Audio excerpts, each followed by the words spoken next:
اعوذ باللہ من الشیطان الرجیم بسم اللہ الرحمن الرحیم۔ السلام علیکم۔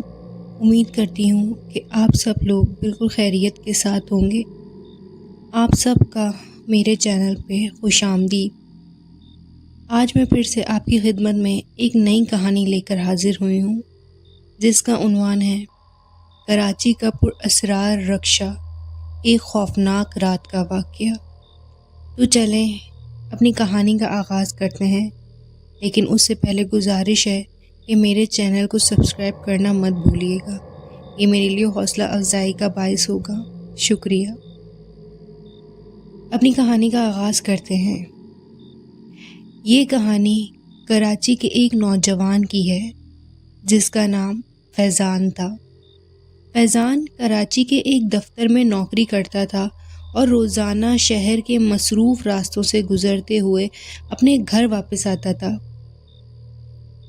کراچی کی راتیں جہاں روشنیوں سے بھری رہتی ہیں، وہاں ایک عجیب سی خاموشی بھی ہوتی ہے، مگر فیضان کو کبھی اس خاموشی سے کوئی محسوس نہیں ہوا۔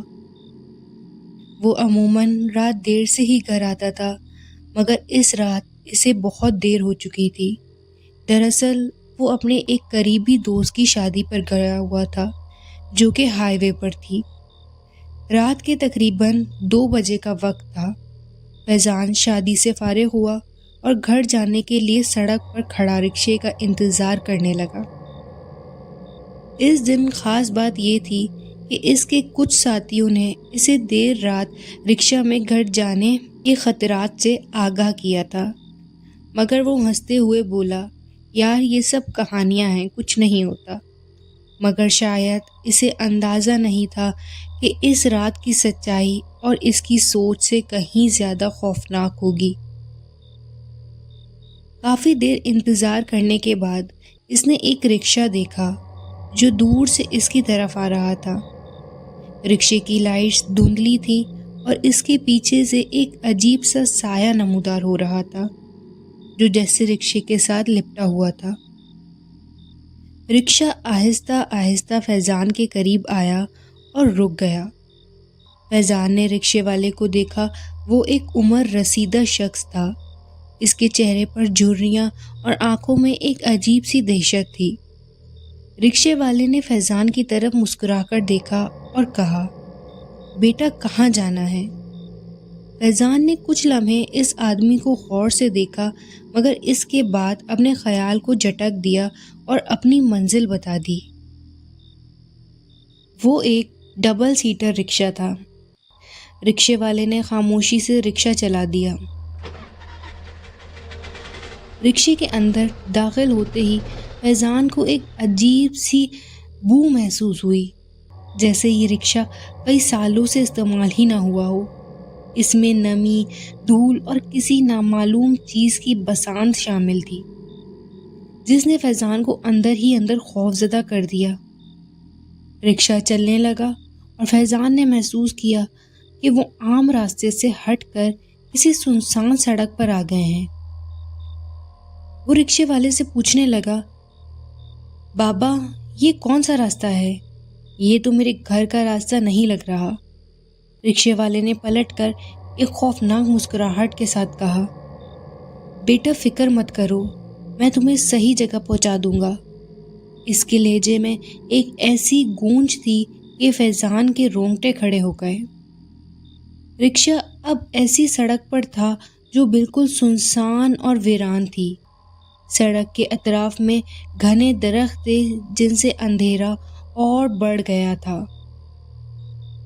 جیسے جیسے رکشہ آگے بڑھ رہا تھا، فیضان کو محسوس ہو رہا تھا کہ جیسے رکشے کی رفتار تیز سے تیز تر ہو رہی ہے۔ اس نے ڈر کے مارے رکشے والے سے دوبارہ پوچھا، بابا یہ کیا ہو رہا ہے؟ آپ رکشہ روکیے۔ مگر رکشے والے نے کوئی جواب نہیں دیا۔ اچانک فیضان نے شیشے میں دیکھا تو اسے پچھلی سیٹ پر ایک سائے کی جھلک نظر آئی۔ یاد رہے جو لوگ کراچی میں رہتے ہیں وہ ایسی رکشہ سے بخوبی واقف ہوں گے جس کی 2 سیٹس ہوتی ہیں، ایک آگے اور ایک پیچھے۔ وہ سایہ دھندلا سا تھا، مگر اس کی آنکھیں سرخ رنگ میں چمک رہی تھیں۔ فیضان کی دل کی دھڑکن تیز ہو گئی۔ اس نے رکشے والے سے پوچھا، بابا یہ کون ہے؟ مگر رکشے والے نے خاموشی اختیار کی اور رکشہ اور تیزی سے چلانے لگا۔ فیضان نے رکشے سے اترنے کی کوشش کی، مگر جیسے ہی اس نے رکشے کا دروازہ کھولا، دروازہ خود بخود بند ہو گیا، کیونکہ سردیوں کے موسم تھا اور سردیوں کے موسم میں جو رکشہ چلتا ہے زیادہ تر ان میں دروازے لگے ہوئے ہوتے ہیں۔ اب فیضان کو یقین ہو چکا تھا کہ وہ کسی مفوق الفطرت چیز کے قبضے میں ہے۔ اس نے دعا کرنا شروع کر دی، مگر رکشہ تیز رفتاری سے ایک سنسان راستے پر دوڑتا رہا۔ جب وہ رکشے کی ایک سنسان مقام پر پہنچا تو رکشے نے اچانک بریک لگا دی۔ فیضان نے جلدی سے نیچے اترنے کی کوشش کی، مگر اس کے قدم جیسے زمین میں جم گئے۔ وہ جہاں کھڑا تھا وہ ایک ویران قبرستان تھا۔ قبرستان کے گرد اندھیرا پھیلا ہوا تھا اور ہوا میں ایک خوفناک سردی تھی۔ اس نے دیکھا کہ رکشہ والا اس کے سامنے کھڑا تھا، مگر اس کا چہرہ اب بھیانک ہو چکا تھا۔ اس کی آنکھیں خالی اور سیاہ تھیں اور اس کے چہرے کی جلد جیسے ہڈیوں پر لپٹی ہوئی تھی۔ فیضان کو دیکھ کر رکشے والے نے ایک بھیانک آواز میں کہا، تم نے ہمیں بلا لیا اور اب تم ہمارے ساتھ ہی رہو گے۔ فیضان نے پیچھے مڑ کر بھاگنے کی کوشش کی، مگر جیسے ہی وہ دوڑنے لگا اس نے ایک سایہ دیکھا جو اس کی طرف بڑھ رہا تھا۔ وہ سایہ کوئی عام چیز نہیں، یہ ایک عورت کا سایہ تھا جو سفید لباس میں لپٹی ہوئی تھی اور اس کے چہرے پر ایک عجیب سی مسکراہٹ تھی۔ اس نے فیضان کی طرف ہاتھ بڑھایا اور کہا، کہاں جا رہے ہو؟ تمہیں تو ہماری دنیا میں ہمیشہ کے لیے رہنا ہوگا۔ فیضان کی چیخیں بلند ہونے لگیں، مگر اس خوفناک قبرستان میں کوئی اس کی آواز سننے والا نہیں تھا۔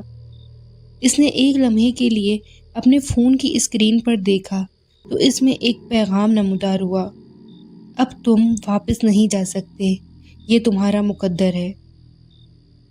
اس کے بعد فیضان کا کچھ پتہ نہ چل سکا۔ اس کے دوست اور گھر والے اسے ڈھونڈتے رہے، مگر اس کا کوئی نشان نہیں ملا۔ لوگوں کا کہنا تھا کہ وہ آخری مرتبہ کراچی کے ایک ویران قبرستان کے پاس دیکھا گیا تھا اور اس کے بعد سے اس کا کوئی پتہ نہیں چلا۔ کہتے ہیں کہ آج بھی وہ رکشہ کراچی کی سڑکوں پر رات کو نظر آتا ہے۔ جس کسی نے بھی اس میں سفر کیا وہ واپس نہیں آ سکا۔ لوگ رات کو اس رکشے سے دور رہتے ہیں اور ہر گزرتی رات کے ساتھ اس رکشہ کی کہانیوں میں خوفناک سے خوفناک تر ہوتی جا رہی ہیں۔ امید ہے کہ آپ سب کو کہانی پسند آئی ہوگی۔ ملتے ہیں بہت جلد ایک ایسی ہی کہانی کے ساتھ، تب تک کے لیے اللہ حافظ۔